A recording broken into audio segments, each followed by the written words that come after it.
नमस्कार। आदर्श शिक्षा समिति सिरोही ऑनलाइन शिक्षण में आपका स्वागत एवं अभिनंदन है। आज हम कक्षा पंचमी विषय हिंदी के अंदर पाठ क्रमांक 3 है अपनी वस्तु। इस पाठ के सार को हम आज पढ़ेंगे और समझेंगे। इस पाठ के अंदर कहानी के तौर पर मैं इसको आपको समझा रहा हूँ कि एक संत महात्मा थे। वो रास्ते से कहीं जा रहे थे तो रास्ते में उन्होंने देखा कि दो व्यक्ति आपस में लड़ रहे थे और झगड़ रहे थे। संत महात्मा जी परोपकारी थे, दयालु थे, उनसे रहा नहीं गया। वो उस दोनों व्यक्तियों के पास में गए और उनसे पूछा कि आप कौन हैं और आप दोनों क्यों लड़ रहे और झगड़ रहे हो। तो दोनों व्यक्तियों ने कहा कि महात्मा जी हम दोनों भाई हैं और हम दोनों अपनी ज़मीन के लिए लड़ रहे हैं। एक भाई कहता है कि ये भूमि मेरी है, दूसरा कहता है कि इस भूमि पर अधिकार मेरा है। दोनों ज़मीन के लिए दोनों भाई लड़ रहे थे, झगड़ रहे थे। तो महात्मा जी ने कहा कि आप ऐसे लड़ रहे हो, झगड़ रहे हो, इससे तो आपकी समस्या का कोई हल नहीं निकल सकता है।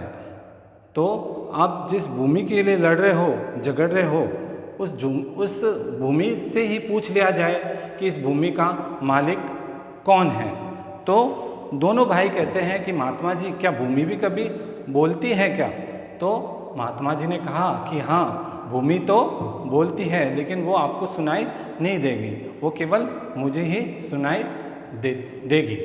तो दोनों भाइयों ने कहा कि महात्मा जी हमारी समस्या का हल कर दो। तो महात्मा जी ने कहा कि मैं आपकी समस्या का तो हल कर सकता हूँ, लेकिन इससे पहले आप दोनों भाई अपने अपने घर से भोजन लेकर आओ, क्योंकि मुझे बहुत भूख लगी हुई है। अब वो दोनों भाई अपने अपने घर से भोजन लेकर आते हैं और भोजन लाकर फिर महात्मा जी को देते हैं। महात्मा जी उस भोजन के 3 हिस्से करते हैं और तीनों हिस्से करके फिर महात्मा जी खुद भी भोजन करते हैं और साथ में उन दोनों भाइयों को भी भोजन कराते हैं। फिर महात्मा जी और वो दोनों व्यक्ति भोजन करने के पश्चात उस भोजन की अवधि के अंदर उनको 2 घंटे हो जाते हैं। 2 घंटे होने के बाद महात्मा जी उनको भोजन करवाने का उद्देश्य यह था कि वह उनके झगड़े को शांत कराना चाहते थे। अब 2 घंटे के बाद दोनों भाई भोजन कर लेते हैं। फिर महात्मा जी को कहते हैं कि महात्मा जी अब हमारी समस्या का तो हल आप करो कि ये भूमि किसकी है। अब महात्मा जी भूमि के धरती के पास जाते हैं, धरती के पास अपने कान रखकर और कान लगाकर सुनते हैं और फिर उन दोनों भाइयों को कहते हैं कि यह भूमि तो कह रही है कि यह दोनों ही फालतू के अंदर मेरे ऊपर अधिकार जता रहे हैं। मैं तो इन दोनों की भूमि, दोनों की ज़मीन नहीं हूँ, उल्टा इन दोनों को मैंने पाला है और इनकी जो कई पीढ़ियाँ थी, कई पूर्वज थे, उनको भी मैंने पाला है। तो फिर महात्मा जी उन्हें समझाते हैं कि व्यर्थ ही आप दोनों इस भूमि के लिए लड़ रहे और झगड़ रहे हो। ये भूमि तो किसी की नहीं है। कई राजा और महाराजा आए और वो अपना जीवन व्यतीत करके गए, लेकिन ये भूमि तो यहीं की यहीं पड़ी है, इस पे किसी का अधिकार नहीं है। अर्थात महात्मा जी ने उन्हें समझाया कि हम इस धरती पर आते हैं, इस दुनिया पे हम आते हैं तो हम अकेले आते हैं और अकेले ही जाते हैं। हमारा पैसा, धन, दौलत ये सब यहीं पड़ा रह जाता है, इस पे किसी का अधिकार नहीं है। अब महात्मा जी की ये बातें सुनकर दोनों भाई शर्मिंदा होते हैं और उस महात्मा जी के चरणों के अंदर पड़ के पैर छूते हैं और महात्मा जी से माफ़ी मांगते हैं कि महात्मा जी हमें माफ़ कर दो, हमसे गलती हो गई और हम आगे से इस दोनों भाई आपस में नहीं झगड़ेंगे। अब आगे हैं इस पाठ के जो शब्दार्थ हैं, उस शब्दार्थ को मैं आपको समझा रहा हूँ। पहला है शब्द अर्थ, शब्दों के अर्थ। जैसे उद्यत, तो उद्यत का अर्थ होता है तैयार। उद्यत का अर्थ होता है तैयार। फिर स्वामित्व, स्वामित्व का अर्थ होता है अधिकार।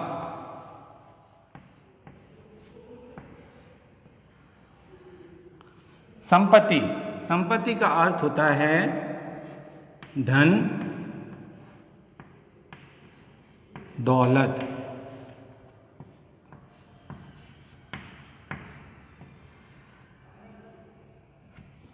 हड़पना, हड़पना का अर्थ होता है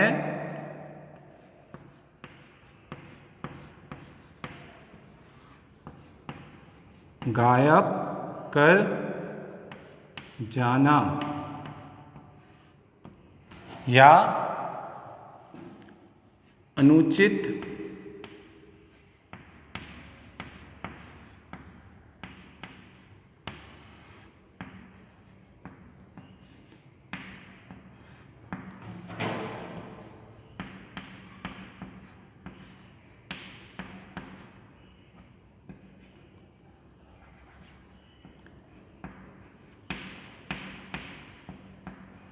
लेना।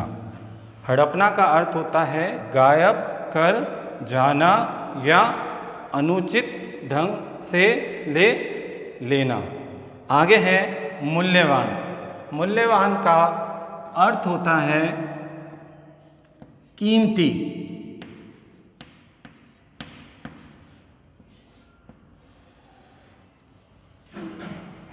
फिर संसार, संसार का अर्थ होता है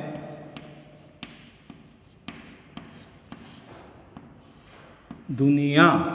और तनिक, तनिक का अर्थ होता है थोड़ा। ये शब्दार्थ है। शब्दार्थ जैसे उद्यत, तो उद्यत का अर्थ होता है तैयार। स्वामित्व का अर्थ होता है अधिकार। संपत्ति का अर्थ होता है धन या दौलत। हड़पना, हड़पना का अर्थ होता है गायब कर जाना या अनुचित ढंग से ले लेना। मूल्यवान, मूल्यवान का अर्थ होता है कीमती। संसार, संसार का अर्थ होता है दुनिया। तनिक का अर्थ होता है थोड़ा। आगे है प्रश्न क्रमांक 2 है, दोनों भाई क्या कर रहे थे। दोनों भाई क्या कर रहे थे? तो अ के अंदर है हंसी मजाक, ब में है लड़ाई झगड़ा, स में है बातचीत और द में है खाना खा रहे थे। तो प्रश्न 2 है कि दोनों भाई क्या कर रहे थे? तो दोनों भाई लड़ाई झगड़ा कर रहे थे। तो इसमें उत्तर में आएगा ब, लड़ाई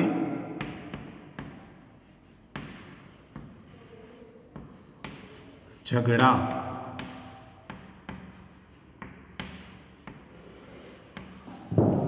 प्रश्न 2 है, दोनों भाई क्या कर रहे थे।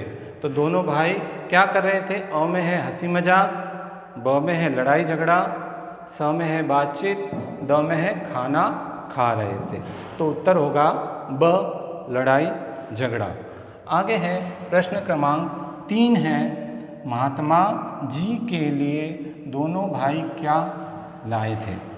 अ में है सोना, ब में है फल और स में है भोजन और द में है कपड़ा। तो महात्मा जी के लिए दोनों भाई क्या लाए थे? हमने पाठ में पढ़ा है, कहानी समझा रहे थे जब हमने पढ़ा था कि महात्मा जी के लिए दोनों भाई भोजन लाए थे। तो उत्तर आएगा स।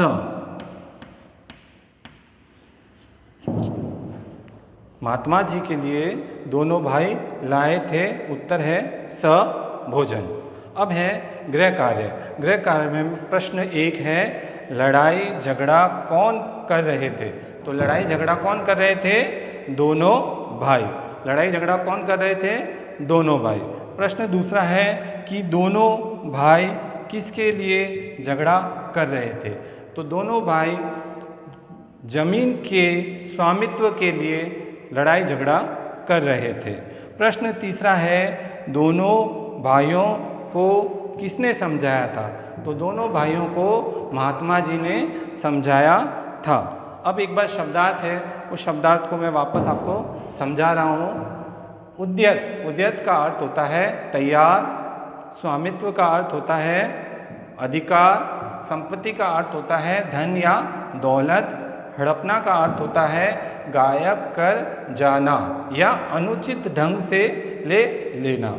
मूल्यवान, मूल्यवान का अर्थ होता है कीमती, संसार का अर्थ होता है दुनिया, तनिक, तनिक का अर्थ होता है थोड़ा। प्रश्न 2 है, दोनों भाई क्या कर रहे थे? अ में है हंसी मजाक, ब में है लड़ाई झगड़ा, स में है बातचीत, द में है खाना खा रहे थे।